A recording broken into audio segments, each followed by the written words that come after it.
Where are you going? I cannot go on the internet and talk about that. What do you mean? This book was your idea. I feel like I'm inviting some kind of curse. Like the Boogeyman? Yeah. The Slender Man? Yeah. Beetlejuice? Yes. It is a sad day when I am the same one. So, there were a few buzzwords that attracted us to this novel.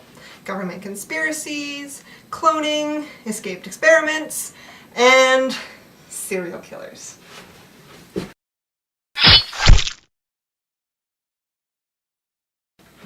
I swear to God. Okay, so where was I? Right. Jeff. So Jeff thinks that he's a normal boy, but one night his dad comes into his room and tells Jeff that Jeff has been living a lie. You see, his father is a scientist, and Jeff is a clone. You would think that would be bad enough, right? Well, it's who Jeff is a clone of that's just the icing on the cake. The person who graciously donated his genetic material for experimentation was none other than Geoffrey Dahmer, a prolific serial killer. Jeff is naturally shocked that he's descended from a ruthless chocolate-covered almond. Wait, what? I'm doing the review. You said chocolate-covered almond. Did I? Yeah, you did. Well, I just kind of figured that, if I didn't say the word, I'd be okay. Alright, whatever. Continue. After dropping that truth bomb on Jeff, Jeff's father tells him that he's not the only clone out there. Over the years, his father has made many rubber ducky clones to study the violence gene and nature versus nurture.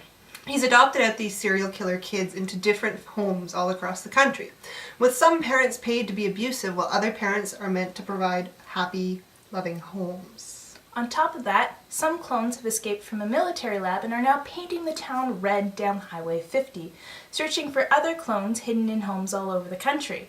Jeff's dad is now the leader, and they're releasing these clones on his orders. But here's the kicker. Jeff's dad believes that he is descended from Jack the Ripper. So you're okay with the names of serial killers, but not the words serial killers? So sue me.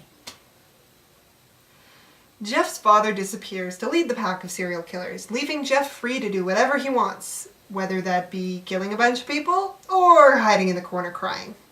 Jeff takes the second option. Jeff always takes the second option, preferring to whine and do nothing over taking control over his life. But lucky for Jeff, the government hires a private investigator named Castillo to hunt down the escaped Backstreet Boys. Backstreet's back, alright.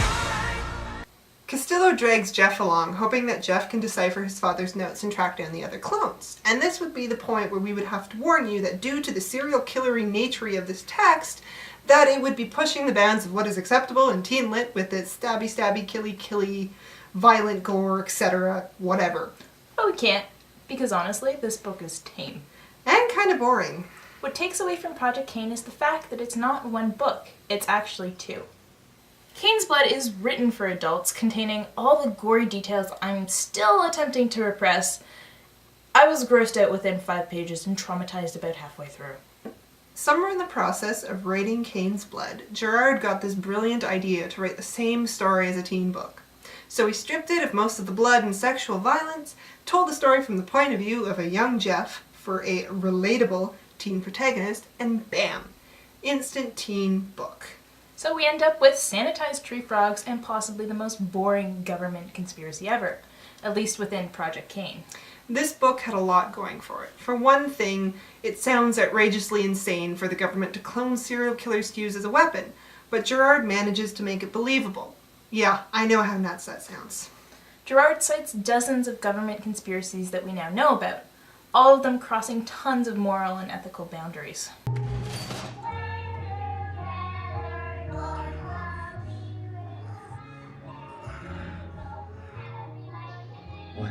What is it? The dark side. The government has conducted nuclear testing, fluoride testing, STD testing, LSD testing, and after finding out about all of these conspiracies, a few disco dancer clones don't seem too far off. I have lost all motivation to go to the dentist's. Fluoride, man. Fluoride. I'm your dentist, and I get off on the pain I inflict. But no matter how easy it is to believe Girard's story, nothing could save the story from Jeff, the destroyer of all things fascinating. To put it lightly, Jeff is a whiny little bitch. He spends 80% of the novel lying on his bed in the hotel room watching Castillo do all the work. And worse, he refuses to read any of the relevant information or documents or learn anything that's going on. Are the escaped serial killer clones terrorizing the village? I don't know. Has Jeff's father declared himself king of all serial killers? No clue. Has Nebraska suddenly declared themselves the new Republic of Noogie Noogie? I couldn't say. Jeff doesn't know and Jeff doesn't care, so we're left in the dark. Even when Jeff actually witnesses blood and violence, the author skips over it like, you guys don't want to know about this stuff. And half the time these events are actually very important to Jeff's character development.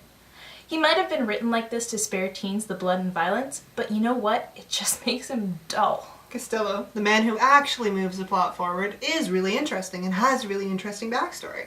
He's been in the army for many years as a special op, and he was retired after he was captured and tortured. He suffers from PTSD, and he's been called out by the government to deal with the situation quietly. Unfortunately for us, we don't actually find out a lot about him in Project Cain because Jeff doesn't care. How does this novel manage to only have 2 characters? Well, I guess the father's kind of a character because we find out about him through his journal. He thinks he's descended from Jack the Ripper, and that's why he started studying serial killers. He wanted a genetic excuse to explain his murderous rage, and now he has one. He can go out and murder as many people as he wants because it's in his nature. There are also no women in these novels. I don't know why. There have been a bunch of female serial killers throughout history. Lizzie Borden, Countess Elizabeth Bathory, and Delphine Lalaurie. Girard's pseudoscience plays it off like women are both incapable of violence and are also strangely turned on by extreme violence when they're not actually being victims. Which is a problem because, let's face it, women are as capable of violence as men are capable of being victims. He also has a tendency to exaggerate or stretch facts when it's convenient. Some of the body counts that he cites for some of his serial killers are just crazy. Like Albert Fish, who Girard says has killed 100 people, but probably has killed only 5. I wish I didn't have to say it. Project Cain was a giant disappointment. It had everything it needed to be a really good novel. It had an outrageous but somehow plausible premise. It had unexplored themes about the nature of violence. It had an underused type of teen fiction villain. And yet it managed to tank. Majorly. A swing and a miss. There is no way the story can recover from Jeff, the apathetic serial killer clone, as the narrator. And the themes of nature versus nurture and the nature of violence never seem to decide what they're trying to say. Cain's Blood was different. It gave you more information, it had the violence it needed to tell the story, and the novel seemed more complete. Was it the greatest novel ever? Yeah, but it was better than Project Cain. Project Cain felt like they took everything from Cain's Blood that they cut and shoved it into a teen book and was like, here, they'll never figure it out. If you feel like you can stomach the violence of Cain's Blood, read it and save yourself the 5 hours of your life that you'll never get back. Skip Project Cain. Are we done? Yeah, I think that covers everything. I now know way too much about Santa's Little Helpers. I need a break.